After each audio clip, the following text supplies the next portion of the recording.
Hello everyone. Welcome back to another video. So excited. This is great. I feel like this video is not going to be too long, but still somewhat interesting, hopefully. Alrighty. So let's get started with today's video. We are going to be discussing something that I've never really heard of, never really thought of until recently, which, well, thanks to James because he's brought up the subject in a topic, which is the hollow earth theory or inner earth, layer earth, but like not layer earth in the way that we were taught in like school, okay? Not like the surface and then I don't even know the different layers, okay? Whatever that they try to say. This is a different type of layered earth type of thing, okay? Different idea of it. But let's start off with the hollow earth theory. So, the hollow earth theory is a pseudoscientific, which I just learned what that meant. I didn't even know I didn't even know what that word meant until I had to look it up and I was like, what is a pseudoscientific? Anyways, that's not the point. The point is, it's a pseudoscientific idea that the earth is hollow in an interior space with an oh sorry, not in, with an interior space that might inhabit some untouched civilization, or at least untouched by us, not touched by, you know, this part of the world. Okay, but apparently there is like an inner part to Earth, according to people who believe in this theory.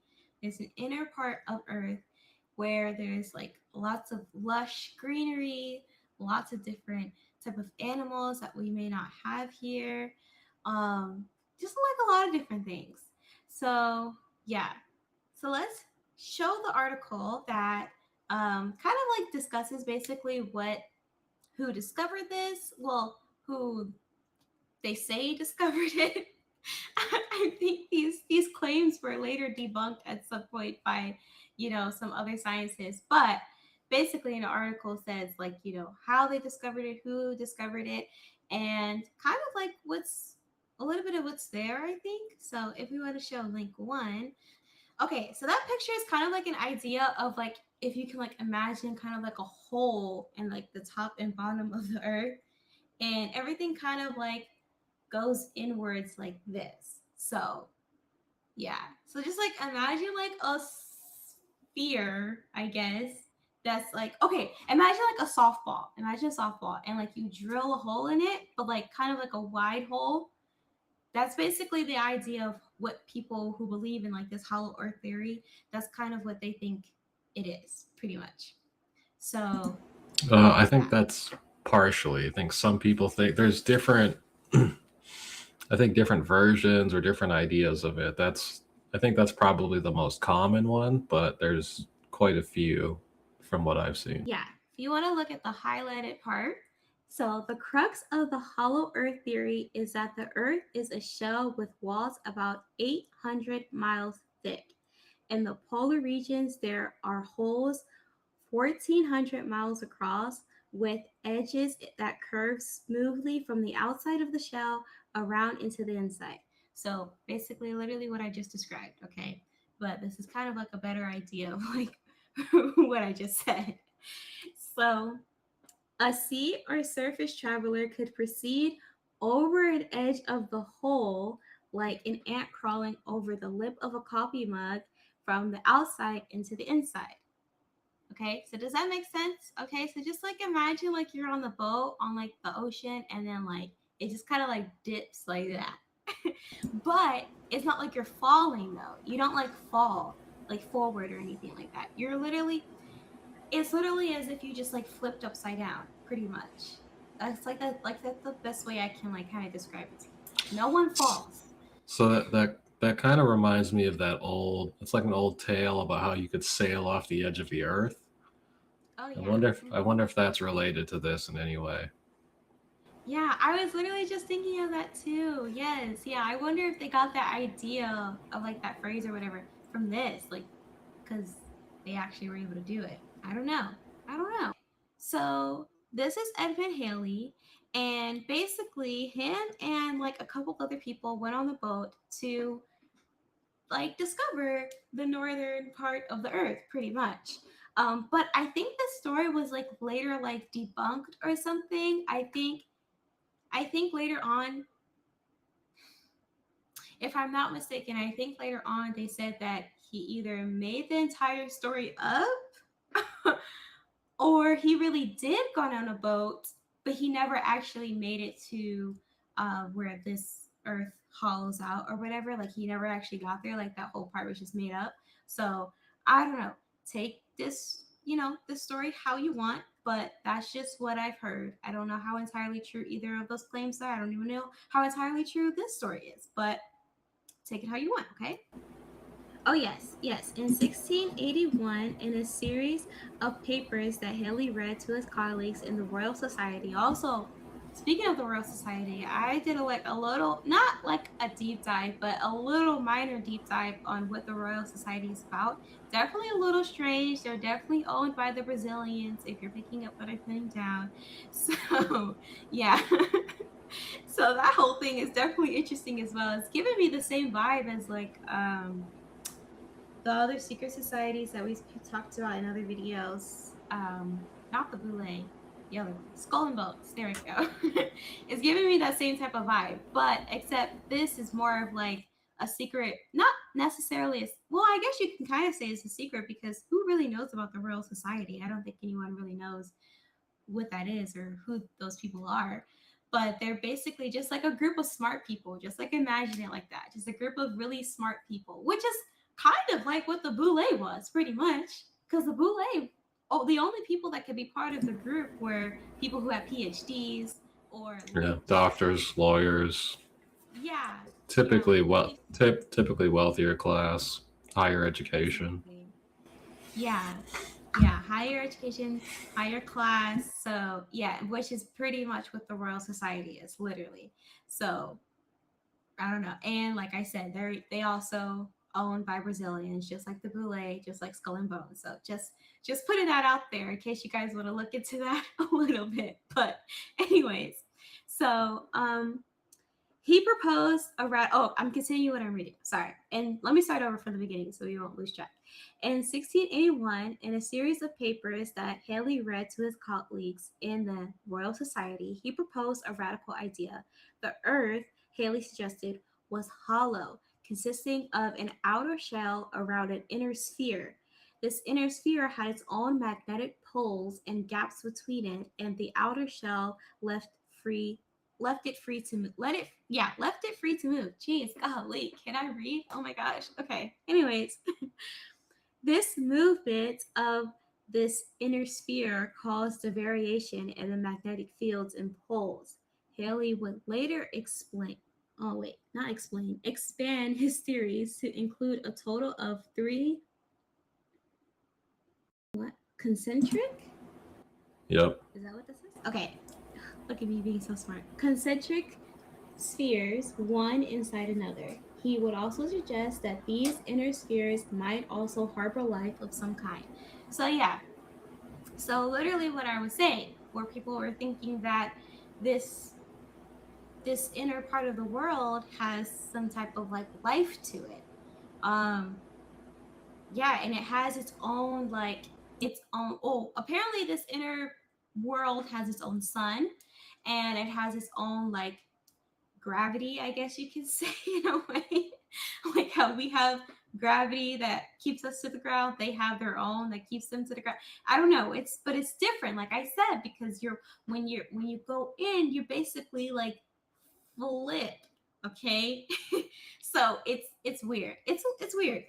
Um and then I just wonder how do you roam around? I don't know. Anyways, so yeah, so basically this is the guy that kind of like proposed the idea of this theory possibly existing and the earth possibly being this way. Now, a lot of people now when they look into like his theories and like the whole hollow earth thing, they're like, oh, well, how can this actually exist? Because we have satellite photos of the earth. Like they take satellite photos all the time. And I'm pretty sure we would have saw a hole somewhere. First of all, okay, We don't even know if those pictures are real. Okay. That's number one. We have no idea if those pictures are real. They just kind of show it to us and just say, like, hey, this is Earth. But those pictures could be fake for all we know. We don't know. Like we have no idea. So that's one. It's like literally like me. Like I can literally show you a picture, like, hey, look at my cat, and it's literally not even my cat, but I can pose next to the cat, and I don't even have a cat. So, but if I tell you and show you a picture, you will believe me because I have a picture, right? Whole time it's AI. So yeah, so let just put it out there. But hey, if you want to believe the pictures, go ahead and believe what you want to believe. Okay, I'm not telling you what you can and cannot believe, but anyways, and then also even if I were to play with the idea that those photos were actually taken of Earth, they could have edited the pictures. They could have been like, hey, just fix the top up there and just like make it look like it's more land and not like actually a hole at the top. Like, I don't know. Like, who knows? Who knows if anything that they show us is actually real? We don't know. I mean, could be, but also could not be. So this is from 2018. It's like newish, or I guess new at the time. This is a photo of the North Pole. Could be edited, could be. I mean, see this right here? You can see where my mouse is. This looks weird. Like, look at this. That looks like it doesn't line up correctly. Looks like something was shifted, but oh, it does. It looks like a like line. that looks like a perfect line right here. Yeah. And that really doesn't make sense for how clouds work. Hey, Yeah. so there you go. This looks like how they how they do the flat map. It looks like they Yeah. twisted it, and then that's where the ends of the map go together. Right? Because like if you just wrapped it around, that's what it looks like there. That's like where they taped it. And this is the original one from the 1970s. Wow.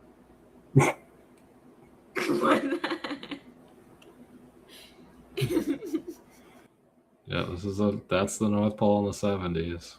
All It of doesn't. it's just It looks like a piece of paper blowing in the wind. There's like ripples in it. It doesn't even make sense. no. This is a real picture, and the fact that you don't believe it, you're anti-Semitic. Okay, cheers. So this is how they try to explain how the magnetic poles work. So it would kind of make sense if they had holes there and that something was radiating out. And then I want to move to this one. So this is the widely accepted how the layers of the Earth work. But that's really not much different than what the guy said. All they're saying now is that each layer is completely solid. That's what they're saying, is each of these layers is, outside of the top, obviously, but this is all completely solid all the way down. Whereas he's saying there's a layer, but it's not completely solid. Like you would go through the first section of it and then come out into open air. And then have another layer and then go into that one. Same thing. Then, so it's actually quite similar, which is interesting.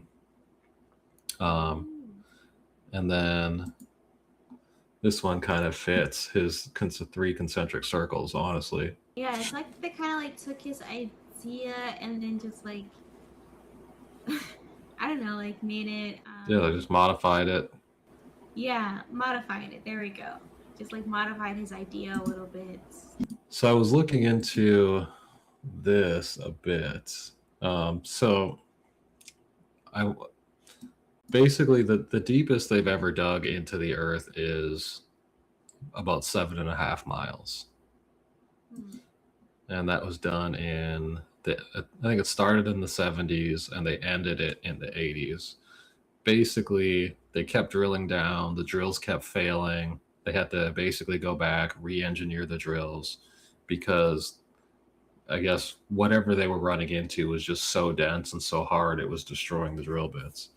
It initially started with stuff they were using, like basically oil technology, like that they would use to drill and get oil out. So they said, hey, we'll just use that and we'll dig down. And then that didn't work. And they had to basically figure out, okay, this is so dense, so hard. We have to get another bit that's not going to burn out. And they just kept burning out. Eventually, they supposedly ran out of funding, and that's why it all stopped. Couple interesting points. So yeah, the 7.6 miles. So if that's the furthest you've ever gone, I don't know how you can tell me what's hundreds of miles deep. That just doesn't really make sense to me. Right. They did say, though, as they went down, they found it to be much hotter than they expected. Trying to see where the temperature, what reading was. It was like 350 degrees Fahrenheit or something, if I remember correctly. It's the drilling part. Yeah, drills kept breaking down. Well, real quick, that doesn't really make any sense to me because when I watch those stories on YouTube of underground cave divers, they be going like miles and miles deep into the cave. No one ever said anything about it getting hotter as they go further into caves in those little like tunnel things. So Well, it depends on, I would imagine it depends on where you are on the earth. I can imagine that it's just different at different points. So this well, was, they drilled this hole in like northern Russia, so it's actually going to be quite close to the North Pole versus where an average cave diver is going to be going into the earth. well, if the center is like that super hot lava stuff like they say it is, Well, then no, the center is solid metal, is what they say it is. It's like solid nickel or something, and then that's spinning, and then around it is effectively magma. All right, so basically the fourth time down, they were running into temperatures of 180 degrees. So they had to stop. They then attempted they attempted another drill, but that was when they ran out of money. hmm. So the couple interesting points were they expected to find basaltic layers 4.3 miles down and never found it. They actually never found it at any depth. And basaltic is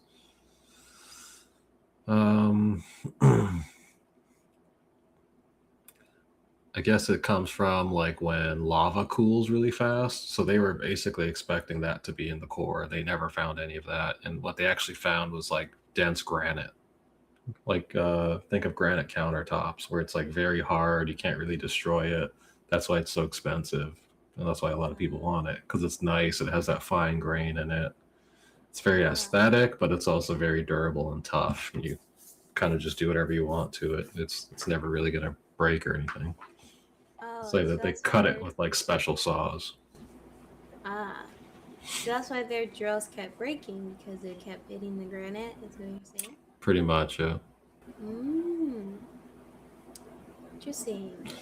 So yeah, it was granite, and then they came up to some kind of rock they couldn't actually break through. So I don't know if it was granite. It doesn't say. I don't know if they couldn't break it, they probably couldn't get a piece off to test it and figure out what it was, right? So it's just they went through a bunch of granite. That's why their drills are getting destroyed.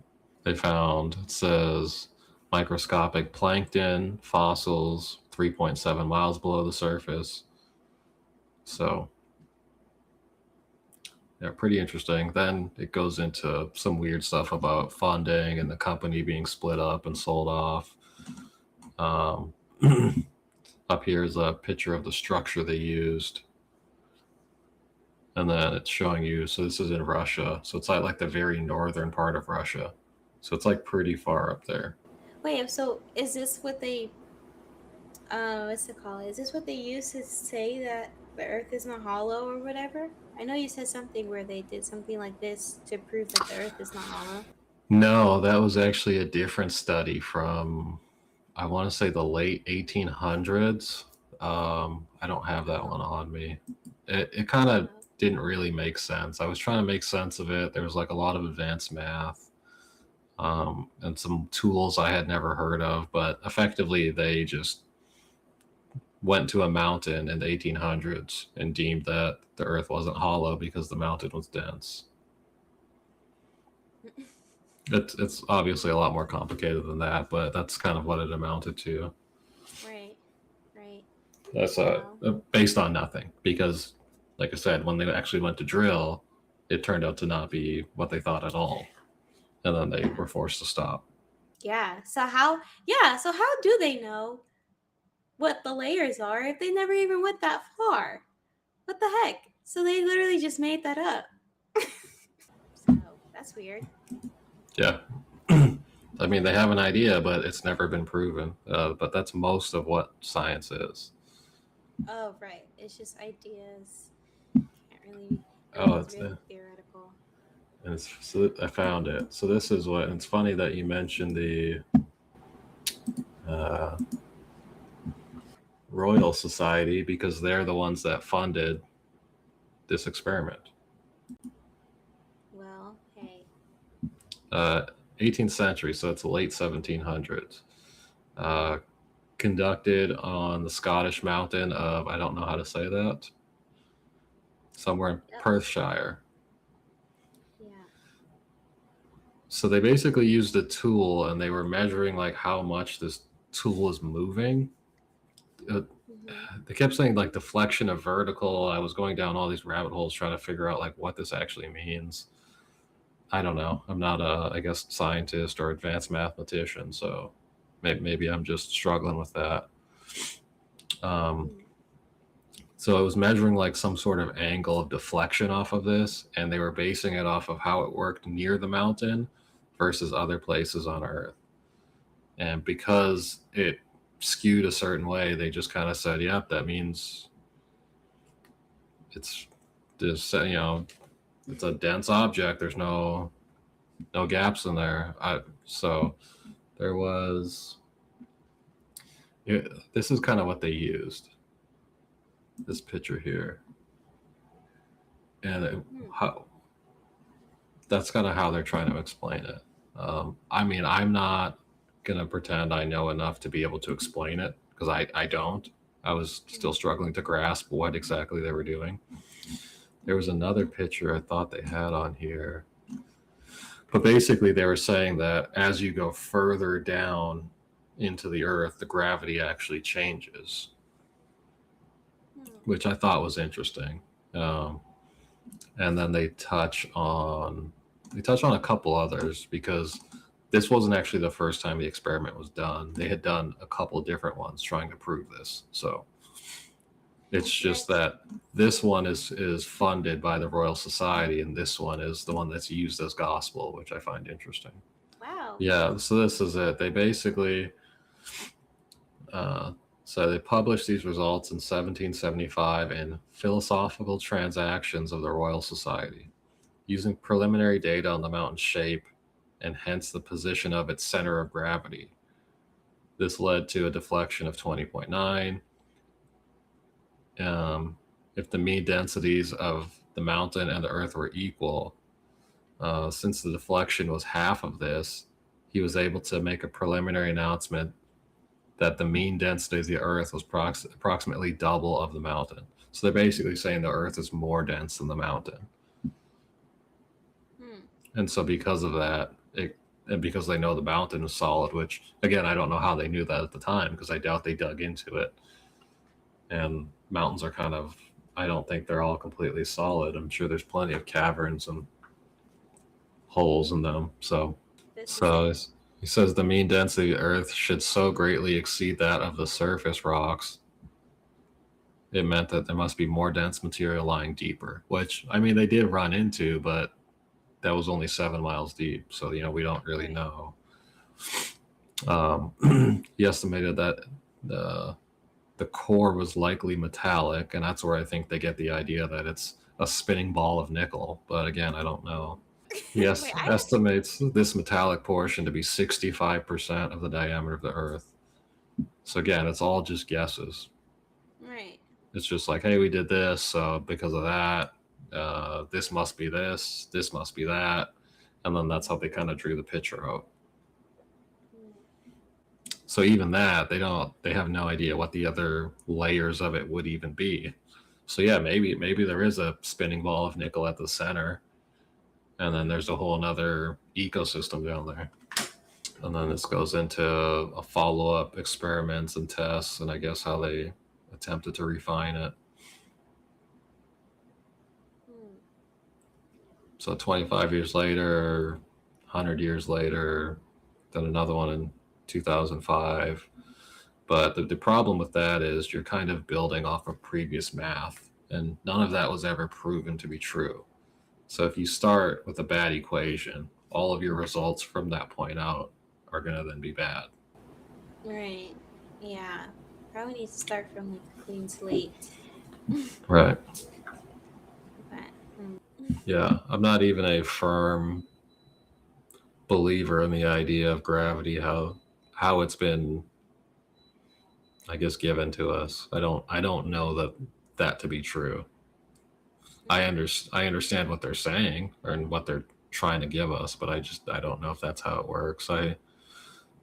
I'll say I appreciate the electric universe theory, and that one more relies on magnetism, and I think that's, to me, that seems more plausible, but it's never really been studied or tested because it's an idea that's been thrown out. So they're not gonna go test it and study it and try to disprove it. They're just like, nope, that's wrong. This is what it is over here. so like magnetism, like we are connected to the earth, like in a magnet type of way, like negative and positive. Kind of, yeah. That's why you hear people talk about grounding, like going outside and standing on the earth barefoot, and it's grounding, and that actually helps you and it's good for you. And so the idea is that you should be going outside for 10 minutes a day and standing on the earth barefoot, and it's supposed to help with a lot of problems.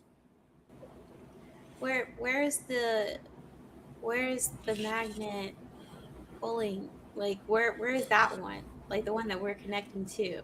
Is it just like in the earth, or is there like a center to it Well, where it the pulls? so the earth would be negative charge, and that's why lightning strikes the earth, Ah, right? right. Because that's a positive charge from up there. Right, right. Okay, so it's just like the earth. It's just like, Yeah. and we're just like connected to it. Well, that would make sense. That would make sense. Yeah. Nikola Tesla was a very big proponent of that. Oh yeah. What? And wasn't he the one that did like the whole frequency thing? Yeah, and yeah, Yeah. frequency, free energy. They're saying you're able to pull energy out of the sky, and that's what they're talking about. Pull energy out of the sky. Because there's positive charge energy. Oh. It's just free flowing around us like the ether. Mm. Hmm. But that's it. It's kind of getting sidetracked because that's a very different topic. Oh yeah. That is a very different topic. But yeah. Oh well, maybe we could do like a video on that one then. Sounds interesting. Well, anyways, well, getting back on topic, we're going back to like the whole hollow earth, layer earth thing.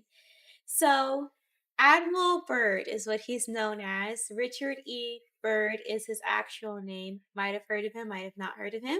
But he was an American naval officer known for his flights over the North Pole, which was apparently disputed. Don't know. I don't know. And also over the South Pole as well. And he launched two major expeditions in Antarctica, which was Operation High Jump and Operation Deep Freeze, which kind of goes into a different topic. But if you're interested in knowing about that, you should definitely look into it because it is pretty interesting. Like, kind of like what they talk about, especially I think it was with Operation High Jump, some of the things that they like discovered and all that other stuff. Well, I mean, they don't really get into detail, obviously, because like they had like a basically a strong NDA to put it simply. Can't talk about it. No one can talk about it. Um, but yeah, really, really interesting. This one guy, I forgot what his name was, but I watched a video of like this one guy who worked with Richard E. Byrd, when he was like in his like young 20s, and then finally when he was like 80 or something, like literally right about to die, he was like, "All right, I'll go ahead and share a little bit of like our experience or whatever, or things that he saw there." Um, and some of the stuff is like, wow, like really, really interesting. I'm pretty sure, I think it was Operation High Jump that was supposed to go on for like months, I'm pretty sure, and it was only like 6 weeks. Like they had to cut it short. And they say it was because of like, I think it was either funding or like weather conditions, one of those.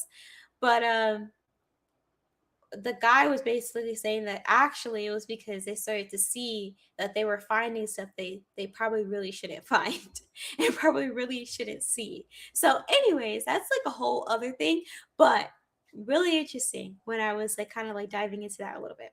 But anyways, apparently during one of these expeditions, Bird he went on a solo flight, and they tracked him going up and like kind of like going to where he was going for a little bit, but then at some point he got cut off, and there was like 3 hours he was just like completely off the radar. They haven't heard anything from him, and it was like for exactly 3 hours, and then all of a sudden he just came back, and now he's back. But the thing was, when he came back, he just wasn't the same. Like he was completely like he didn't want to talk about it. He didn't want to say anything about what he saw or what he found. Now, I think some people when they hear this story, I think they take it with like the whole like this is how he found the hole. But I actually have a clip from the guy, the YouTube video that I was literally just talking about, where the guy who's like 80 was talking about, all this stuff. And we can go ahead and play that right now. That loss was only one mystery. What Bird saw on a separate flight would remain hidden for decades. The 3 missing hours. There's a strange gap in the record of Operation High Jump, a gap that has haunted historians, conspiracy theorists, and even a few surviving veterans for decades. Real quick.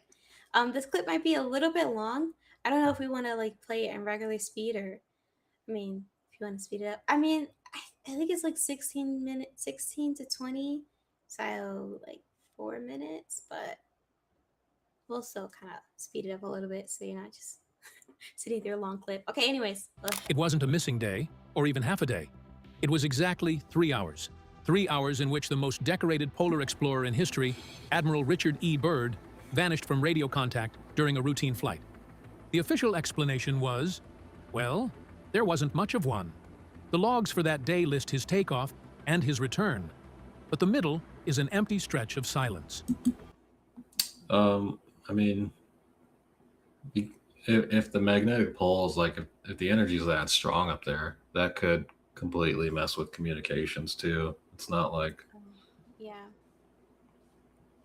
I don't know what technology they were using back when this happened, but strong magnets kind of can break anything, really. You can put a really strong magnet up to your phone and fry it. So well, yeah, maybe he like hit like a strong magnet or something. Because I think even now, like, you don't want to have magnets near hard drives because it breaks hard drives.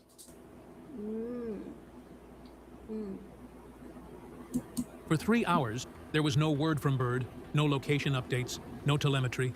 It was as if the aircraft had been swallowed whole by the white wilderness. For years, that blank space was just a curiosity. Then a document began circulating, what some claim was Byrd's own private diary. In it, the Admiral describes flying over a lush green valley, its slopes covered in forest, with rivers winding through the land. In Antarctica?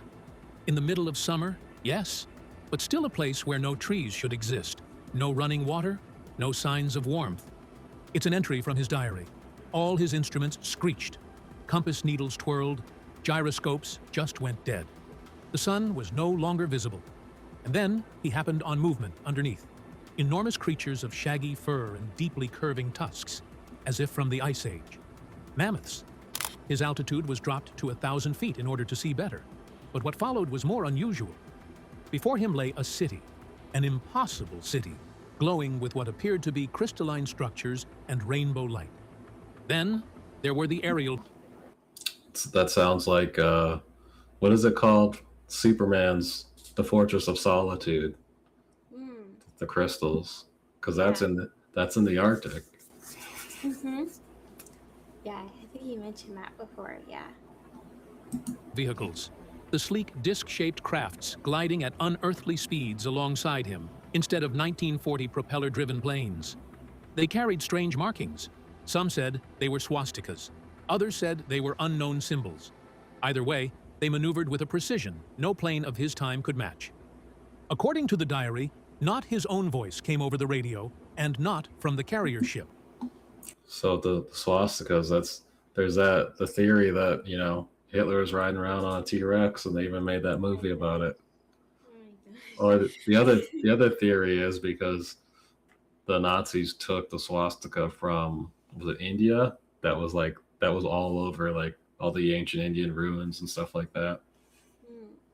So it could be that they saw these creatures and then started stamping that on everything because they had this crazy advanced technology. Right. And it was kind of like a worship thing. Yeah. It spoke in English, but with an apparently different accent. Fear not, it commanded. Follow us and prepare to land. He fought against it, yet his plane was no longer responding. The ship just descended on its own towards the city filled with shimmering lights. The next part in the diary is the one that blurs the line between historical record and legend. Byrd stated he was met by tall, blonde, pale men who led him into a hall with walls of crystal. There, the master was said to have warned him about the threatening path of mankind after having bombed Hiroshima and Nagasaki.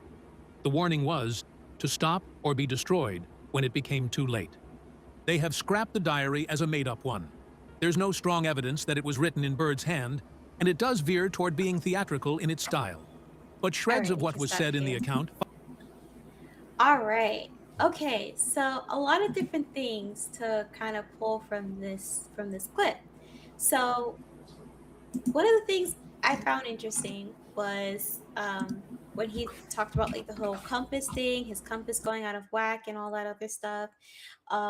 Literally is what they were saying before. When like in the other articles that we showed, where they explained that the closer that you get to like this hole, the more out of like whack that your compass or whatever starts to act. I mean, even his whole radio system on his plane just like went out because they weren't able to like reach him for 3 hours.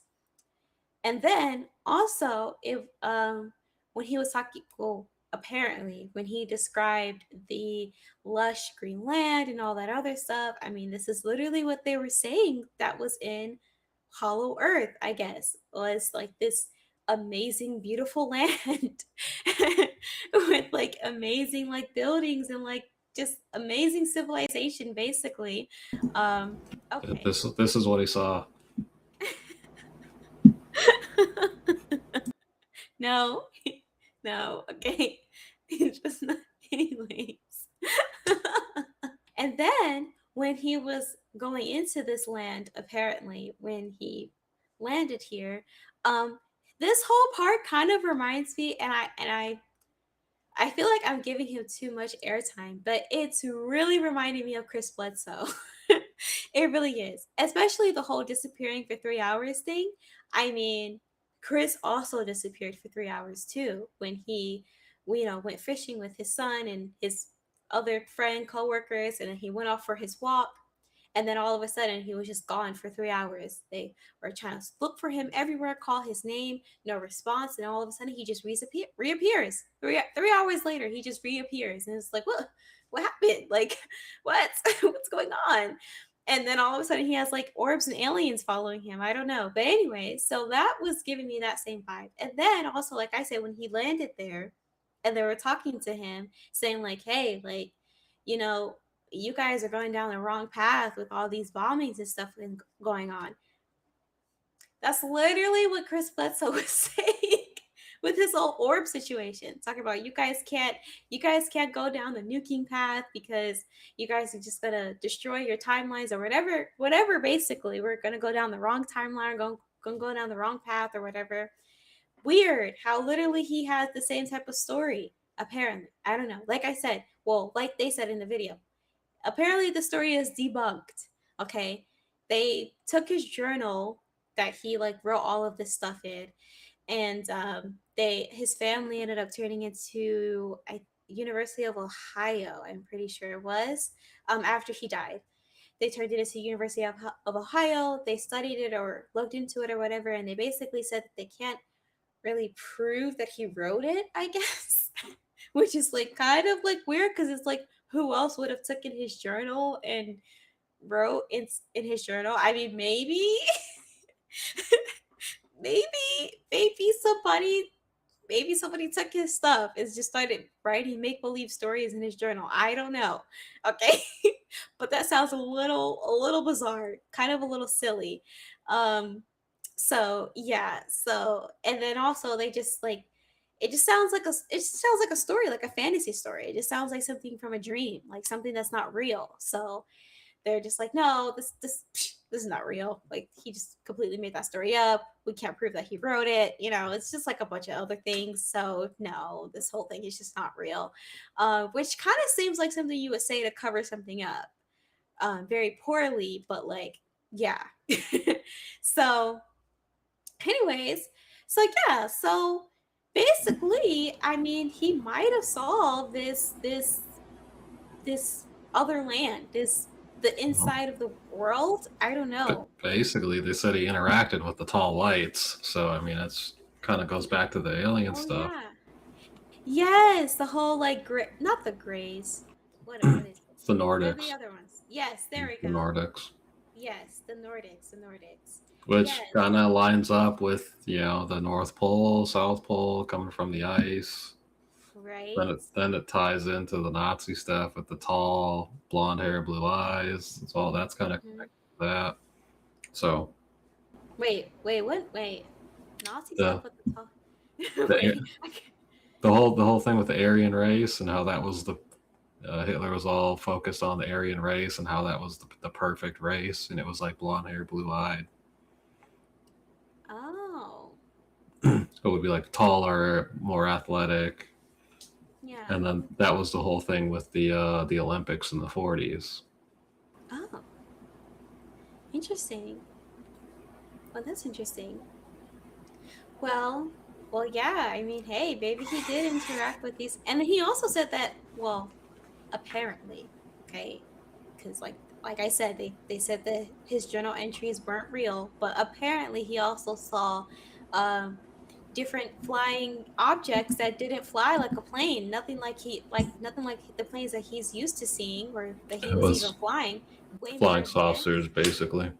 Yeah, basically saying that he saw flying saucers and aliens and stuff. Pretty much is what he said. That's literally what he said.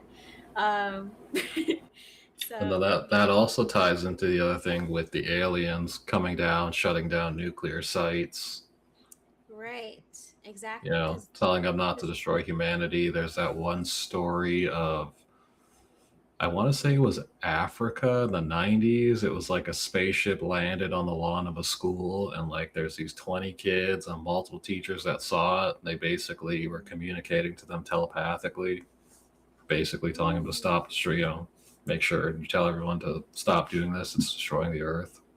yeah, So yeah. a lot of these things keep coming back and circling around to other stories. And Exactly. Yes. These same things keep being brought up of different entities, beings, whatever, interacting with humans and telling them like, "Hey, you guys need to stop doing these bombs. You guys need to stop doing this because you're messing up the earth, you're messing up humanity, and you're going down the wrong path. Basically, wrong timeline, pretty much." And so weird. Weird, but no, not real. Okay, guys, not real. They already debunked it. They said that he didn't even write it, or they can't even prove that he wrote it. So it's not real, guys. So just letting you know. But apparently, this is what he said. So yeah, so very interesting. And so basically, this land that's in the middle of the earth has a name, and it's called Agartha. Very, very it's kind of like that other one that was like lost, the lost city of something. Whatever. Atlantis. Yes, there we go. It has that same type of vibe. Um, Well, I've heard some of the theories are that that's where Atlantis is. Some think it's on the bottom of the ocean. Some people think it's on the inside of the earth, which kind of would be the similar thing. If you're flying into the center of the earth, that I could see yeah, that idea being, yeah, that's the bottom of the ocean. yeah, yeah, totally. Um, But yeah, so basically, Agartha is described as a legendary kingdom that is said to be in inner earth, very ethereal, if you will. And it has its own sun. They have their own sun in there, and they have their own ecosystem, civil, like everything. They have their own everything, basically, but not everything like exactly like us because they're more advanced than us, pretty much. They have a lot more advanced tech than we do, apparently, if this place is even real. Apparently, that is what it said. Um, and so there's actually like kind of like a picture of this if you want to show link 3. Well, not an actual picture. It's just like an idea of like what this place would kind of look like and kind of like what the outside looks like. Um, gives you like an idea. So yeah, this is pretty much the idea of like what it would be. So Gartha's like in the middle. They have like their own sun, like I said, right there, and then they have everything else around it. And if you look at the top there, it kind of like maps out like you know different parts of like what we understand our world is. And where is it? Oh, okay. At the top right there, it says Adam. Oh my gosh, Ad Admiral Byrd's flight, 1947. So right there at the top, basically saying like he went up and then went in. Wait, is that the top or the bottom? Wait, I'm confused because I thought he went in at the bottom. Wait a minute. How am I looking at this? I thought he went to the North Pole was the idea. Is this okay? I'm getting it mixed up. Oh my gosh. Yes. Okay. This is the flight that I said that they say is not real, basically. That they say he didn't actually really go there. You know how I mentioned that he did a major flight in the North Pole? And they said that, oh, actually, no, he didn't really go there. Yeah, this is it. This is it right here.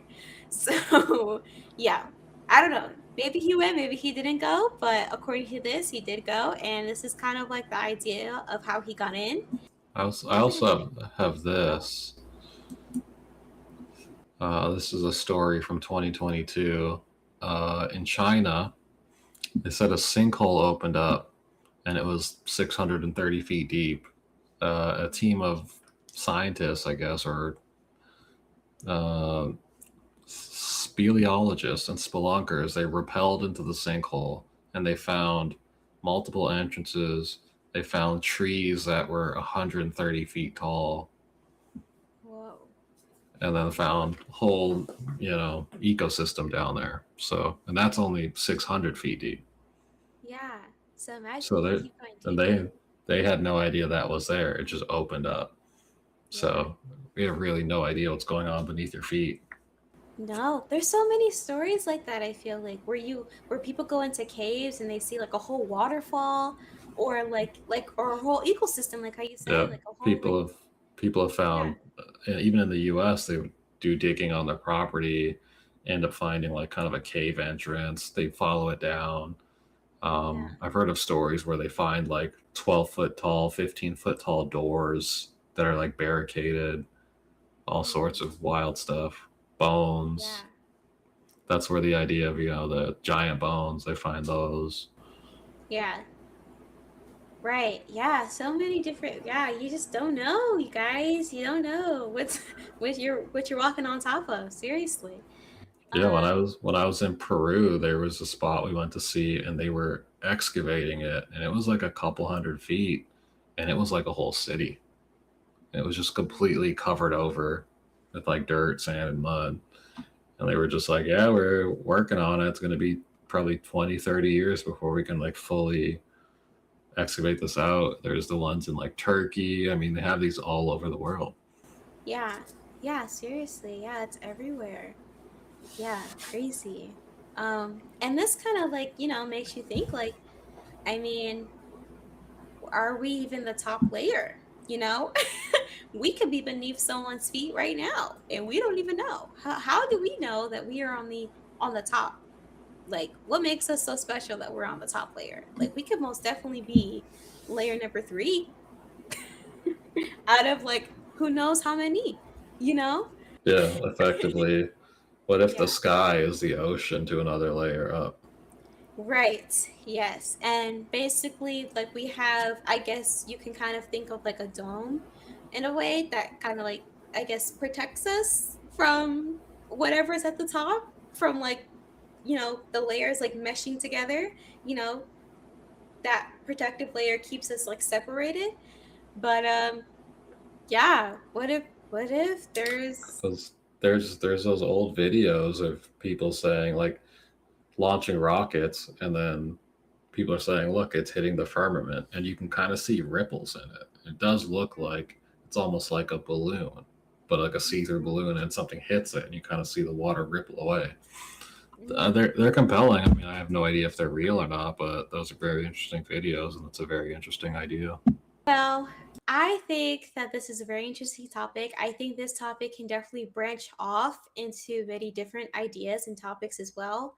Um, so definitely expect to see more videos on our channel where we kind of like start from this idea and kind of branch off to different ones, especially with the whole like Admiral Byrd thing, because there's a lot of different things with the whole like Operation High Jump and all that stuff. Like that whole thing in itself is very interesting. Like I mentioned earlier, the whole Royal Society, I mean, that takes us on a different conspiracy and different like different paths. I feel like this one topic kind of like you can really branch off into many different ways with this because it's I don't know. Yeah. But anyways, well, I hope you all found this video well talking too fast. I hope you all found this video interesting. Let us know what you think in the comments below. You think this is real? You think this is not real? I don't know. Just let us know your thoughts in the comment section below. And also be sure to like and subscribe. And also follow me on X at SanayaX. And I think that's pretty much it. Thank you all so much for watching, and we'll see you in the next video. Bye!